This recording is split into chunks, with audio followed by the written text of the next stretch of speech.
President, and gentlemen, ladies of the House, standing here with 8 minutes in my hands and at this venerable and rather magnificent institution, I was going to assure you that I belong to the Henry VIII School of Public Speaking, that as Henry VIII said to his wives, I shall not keep you long. But now finding myself the seventh speaker out of 8 in what must already seem a rather long evening to you, I rather feel like Henry VIII's last wife. I more or less know what's expected of me, but I'm not sure how to do it any differently. Perhaps what I should do is really try and pay attention to the arguments that were advanced by the opposition today. We had, for example, Sir Richard Ottaway challenging the very idea that it could be argued that the economic situation of the colonies was actually worsened by the experience of British colonialism. Well, I stand to offer you the Indian example, Sir Richard. India's share of the world economy when Britain arrived on its shores was 23%. By the time the British left, it was down to below 4%. Why? Simply because India had been governed for the benefit of Britain. Britain's rise for 200 years was financed by its depredations in India. In fact, Britain's industrial revolution was actually premised upon the deindustrialization of India. The handloom weavers, for example, famed across the world, whose products were exported around the world, Britain came right in. There were actually these weavers making fine muslin, light as woven air, it was said. And Britain came right in, smashed their thumbs, broke their looms, imposed tariffs and duties on their cloth and products, and started, of course, taking the raw materials from India and shipping back manufactured cloth, flooding the world's markets with what became the products of the dark and satanic mills of Victorian England. That meant that the weavers in India became beggars, and India went from being a world-famous exporter of finished cloth into an importer, went from having 27% of world trade to less than 2%. Meanwhile, colonialists like Robert Clive bought their rotten boroughs in England on the proceeds of their loot in India, while taking the Hindi word loot into their dictionaries as well as their habits.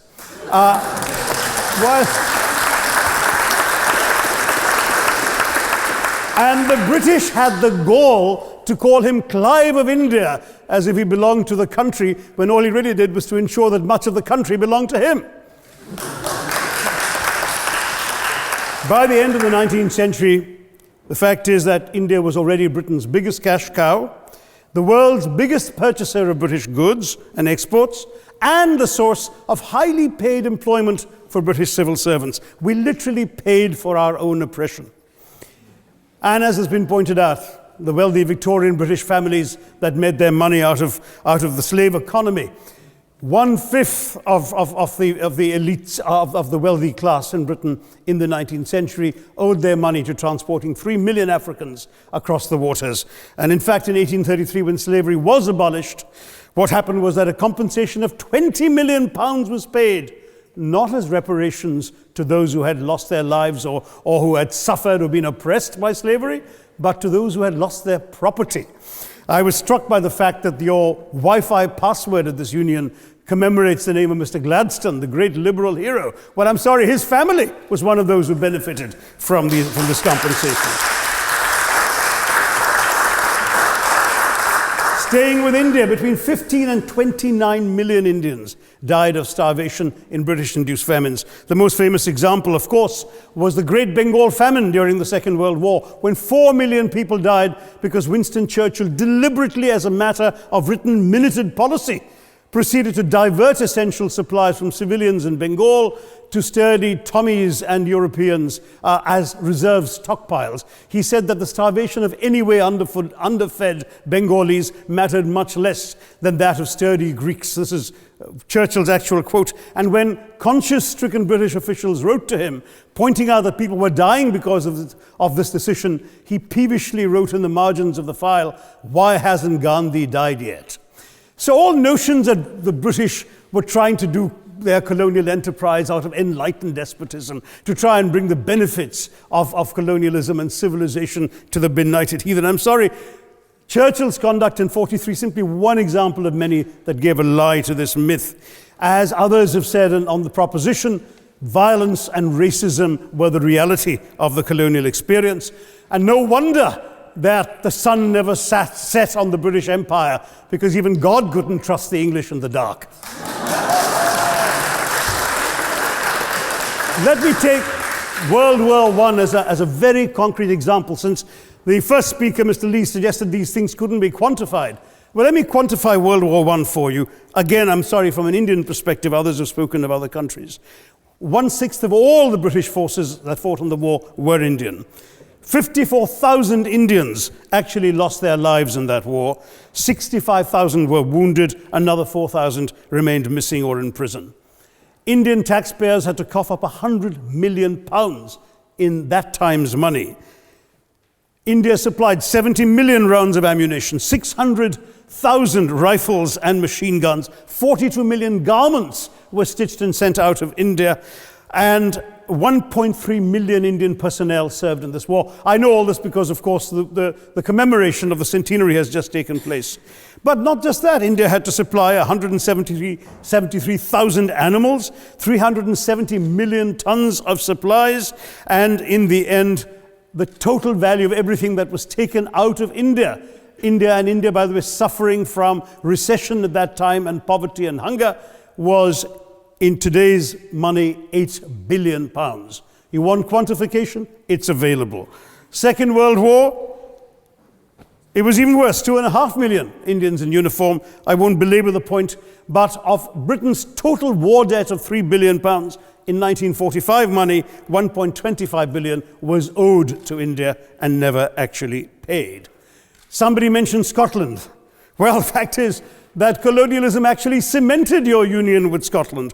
You know, the Scots had actually tried to send colonies out before 1707. They'd all failed, I'm sorry to say.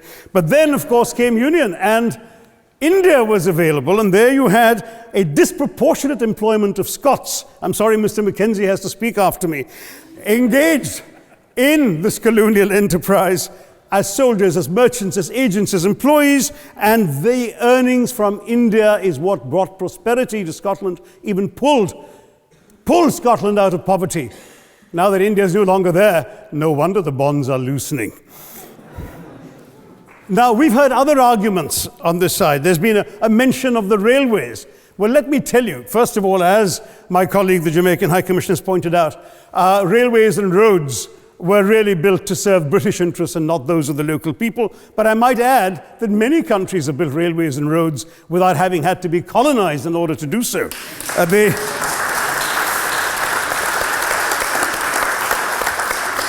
They were designed to carry raw materials from the hinterland into the ports to be shipped to Britain.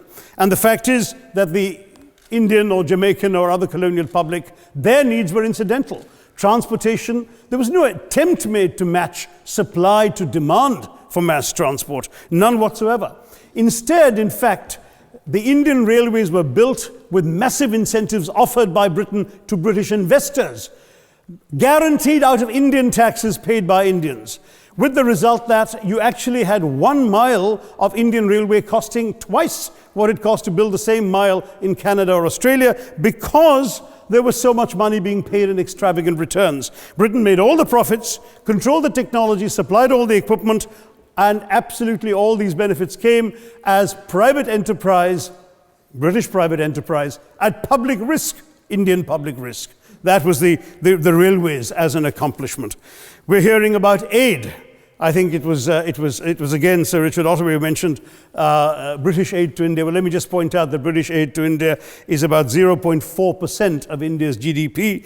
The government of India actually spends more on fertilizer subsidies, which might be an appropriate metaphor for that argument.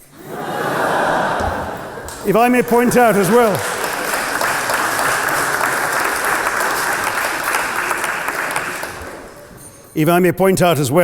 that as my fellow speakers from the proposition have pointed out, there have been incidents of racial violence, of loot, of massacres, of bloodshed, of transportation, in India's case, even of one of our last Mughal emperor. Yes, maybe today's Britons are not responsible for some of these depredations, but the same speakers have pointed with pride to their foreign aid. You're not responsible for the people starving in Somalia, but you give them aid. Surely the principle of reparations for the wrongs that have been done cannot be denied. It's been pointed out, for example, the dehumanization of Africans in the Caribbean, the massive psychological damage that has been done, the undermining of social traditions, of property rights, of the authority structures of these societies, all in the interests of British colonialism. And the fact remains that many of today's problems in these countries, including the persistence, in some cases the creation of racial and ethnic and religious tensions, were the direct result of the colonial experience. So there is a moral debt that needs to be paid. Someone challenged reparations elsewhere. Well, I'm sorry, Germany doesn't just give reparations to Israel. It also gave reparations to Poland. Perhaps some of the speakers here are too young to remember the dramatic picture of Chancellor Willy Brandt on his knees in the Warsaw Ghetto in 1970. And there are other examples. There is Italy's reparations to Libya. There's Japan's to Korea. Even Britain has paid reparations to the New Zealand Maoris. So it's not as if this is something unprecedented or unheard of that's going to somehow open some sort of nasty Pandora's box. No wonder Professor Lewis reminded us that he's from Texas. There's a wonderful expression in Texas that summarizes the arguments of the opposition: all hat and no cattle. Now, if I can just quickly look through the other notes I was scribbling while they were speaking, there was reference to democracy and rule of law. Let me say with the greatest possible respect, it's a bit rich to oppress, enslave, kill, torture, maim people for 200 years and then celebrate the fact that they're democratic at the end of it.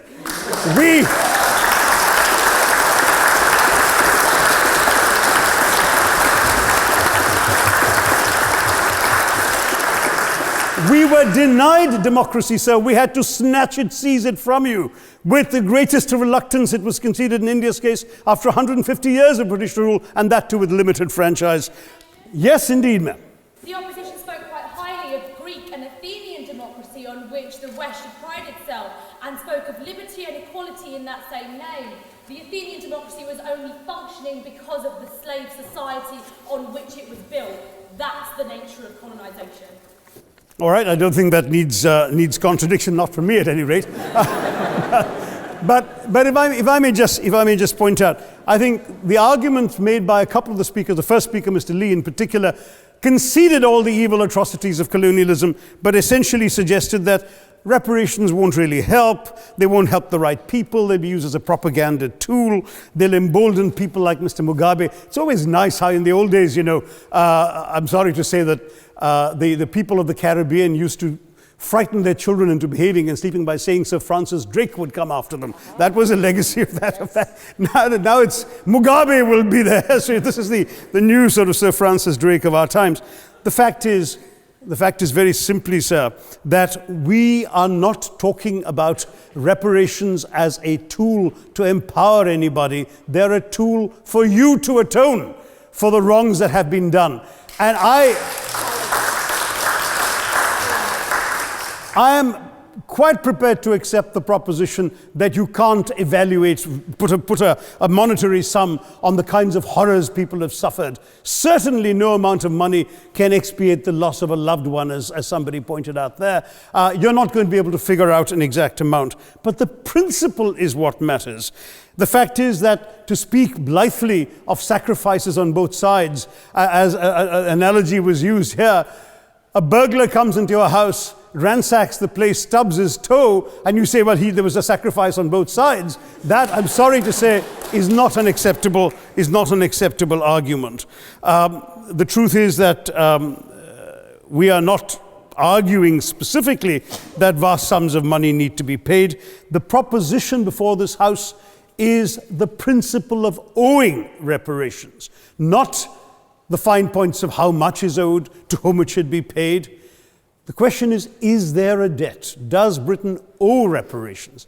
As far as I'm concerned, the ability to acknowledge a wrong that has been done, to simply say sorry, will go a far, far, far longer way than some percentage of GDP in the form of aid.